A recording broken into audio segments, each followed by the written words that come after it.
So these are my questions for the interview. Mm-hmm.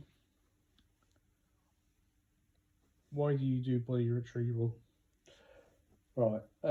Throughout my working life, when I was in the armed forces or when I was working in prisons, unfortunately, I faced a number of tragic events where I had to deal with people that had died. I think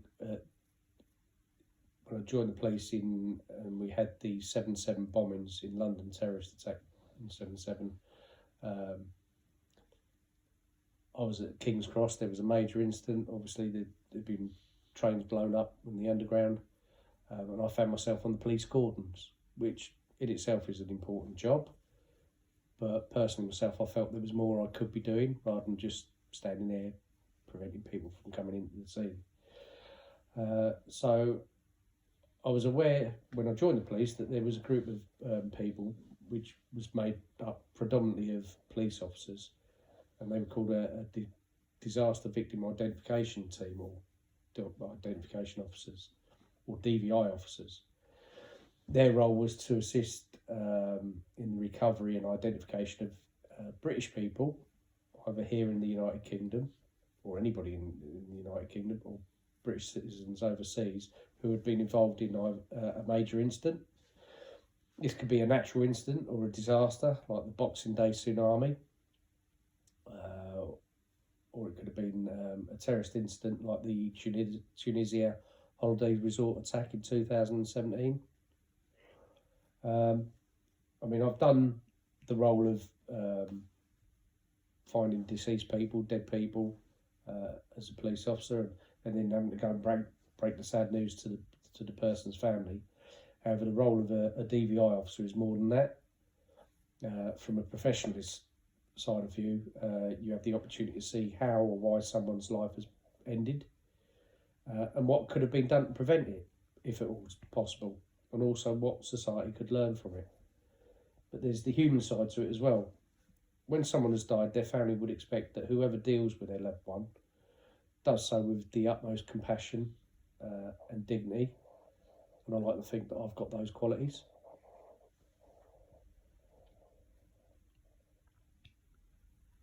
What do you think about before you start? There's always a certain amount of apprehension about what you're going to see, or what you're going to be asked to do. For example, on the first morning of the Grenfell Tower tragedy, I'll be honest, I got there. Once I got all kitted up and got to the foot of the tower, looked up and it was clearly still on fire. There's loads and loads of little fires going on inside.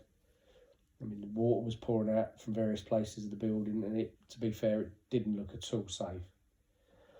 There was a small group of us that had been tasked to go in and take out the first of the dead people, those that were easily achievable, those that were good to get, those that had been close to getting out of the building, or unfortunately people that had jumped out of the building.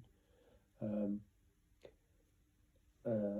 at this point, I just looked at it, and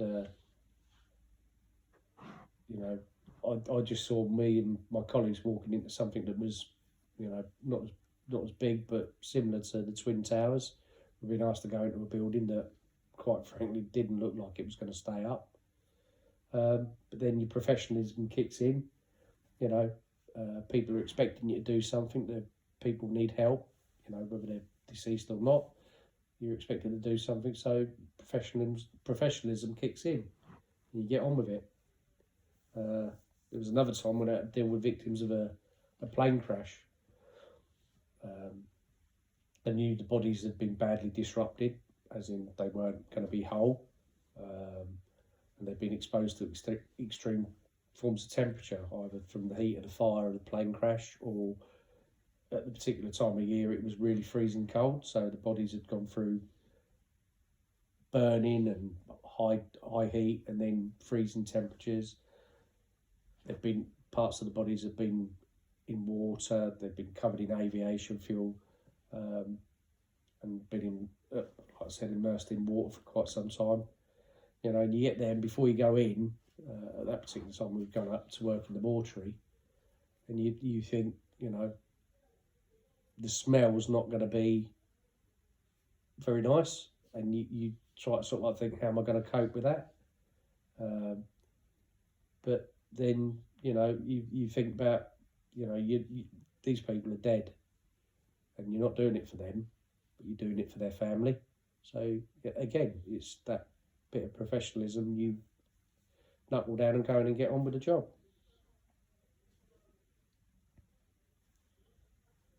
What coping strategies do you use when doing this? There are a lot of different things that I do to help me. I say, go back to the Grenfell Tower. For the first day, I had to go direct to the tower and help with the first couple of retrievals.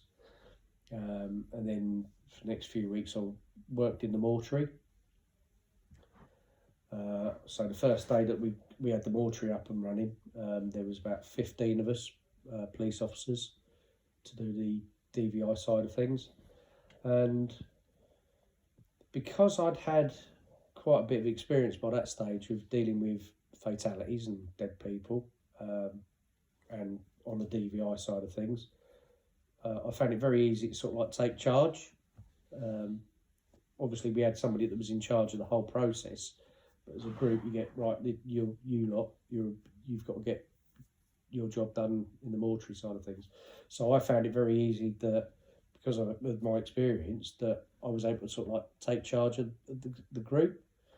We were able to sort of like break it down into smaller groups, and you know, you start divvying up who's got to do what jobs. And then when you start doing that, you find it a lot easier to worry about other people's welfare and what they're going through than sort of like concentrate on what you're going through yourself, because you know, you've got a job to do, but I'm also mindful that I've got to look after these other people, and I tend to find that's easier. I also find it easier to cope with the deceased people as a living being. Obviously not as a living being, but as an individual.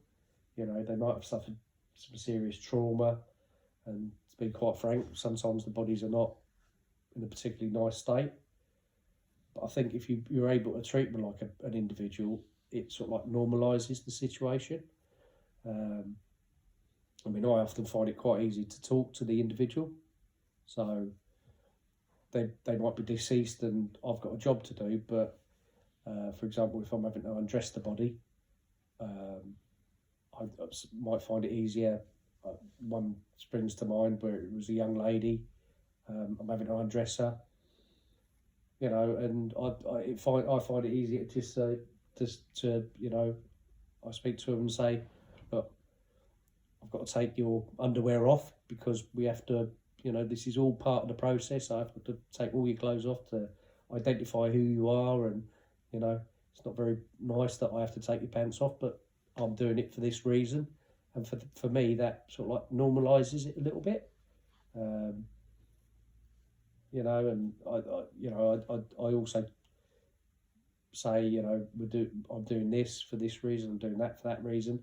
I'm preparing you for the doctor. In that case, it's the pathologist that's got to do his examination. But, you know, it sort of like normalises the situation a little bit. Also find it helps to talk either at the end of the day when you finish whatever you're doing, like we might be all separated from everybody else, just the colleagues, but we sit down at the end of the day and we talk about what's gone on and what we've had to deal with.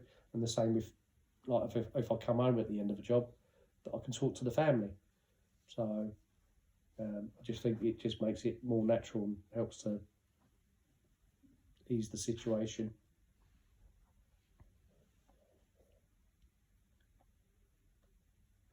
And how do you feel after doing these jobs?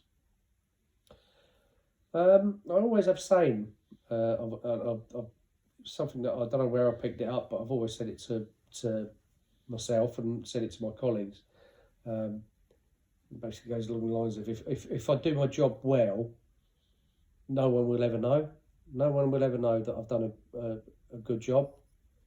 However, if I do a bad job, people will know. It will come to light in whatever way, shape, or form that I've done it. People will know, which is not good for me, but it's also not good for that person's family. You know, when I had to go around as part of the last year when COVID really hit big last year, I had to go around as part of we were pulled in to do the police mutual aid response teams, or the PMART teams, and we had to attend people's home addresses or care homes where an individual had passed away from COVID. That was a totally different scenario to what I was used to. Usually, when we're dealing with major incidents, you know, we deal with one side of things, so we deal with the deceased. We don't have anything to do with the families or that side. But in this situation with the COVID, we would turn up at people's homes, and you know, the family were there. But I found that as long as I was totally honest and explained what I was doing and why I was doing it, you know, this helped the family. They could understand what I was doing, and this in turn helped me to, you know, I'm doing a professional job, and I need to be as compassionate and as caring as possible. But you have to be honest and open with the family of what you're doing. You know, we turn up and, you know, I then put a plastic bag over the deceased's head. You know, that can look quite uncaring and undignified, but at least if I explain to the situation to the family beforehand about what I'm doing and why I'm doing it, you know, hopefully that will make it a bit easier for them, and it helps me.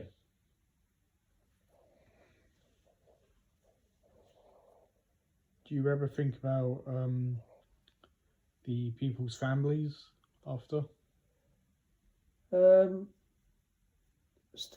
Strangely, not very often. For